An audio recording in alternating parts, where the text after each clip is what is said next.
Hey guys, and welcome to the Huddle. I'm your host, Brianna, and today we're here with the Trojans Offensive Line Coach, Coach Larue. Welcome, Coach Larue. Thank you for having me. I'm very happy to be here. After the bye week, how are the coaches and players feeling?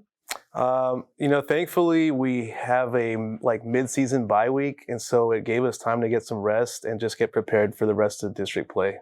So we're pretty excited going into this next week. What has the team worked on over the bye week to prepare for the week's game against Pflugerville? One of the main things is rest and recovery, making sure that everyone's just ready to go coming up for the rest of the season, and then just practice like we normally do, just getting prepared. Had a few good practices last week, and just making sure that we're just ready to go for Pflugerville and to get that win. Despite Pflugerville being 0-6, what are you and the Trojans worried about? We're not necessarily worried about anything. One thing that we just don't want to do is we don't want to play the level of our opponent. We don't want to underestimate them because at the end of the day, it's 11 versus 11 on the field at all times.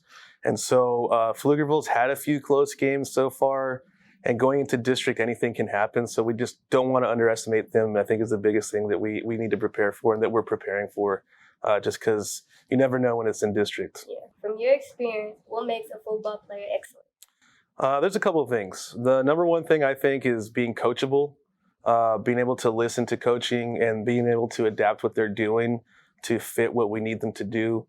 Furthermore, just having leadership qualities and taking things serious and giving full effort every time that they're on the field. What is your process for developing new game plans? First and foremost, it's breaking down the film. So we get film every week on our opponents, and so my job is to break down the defensive fronts. And essentially it was I'm looking at their defensive line, seeing how they play, what they do good, what they do bad, and just formulating a plan on how we can attack them to be most effective. And so that's the number one thing that I do.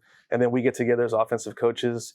We put together all the pieces so we can have a good offensive game plan for them. What piece of advice do you give it to the team before kickoff? Number one, I always tell the boys to be relentless, to give everything they have and leave it all on the field. So that's usually what I say every week is just, guys, we got to go out there. We have to be relentless and just make sure that you're doing your job, taking care of each play, and then just move on to the next one right after that. And now for the winning drive message from Coach Larue. Trojan fans and family, please come down to Pflugerville on Thursday night as we kick off at 7 o'clock versus the Pfluger Panthers and look to move on to 2-0 in district. See you there.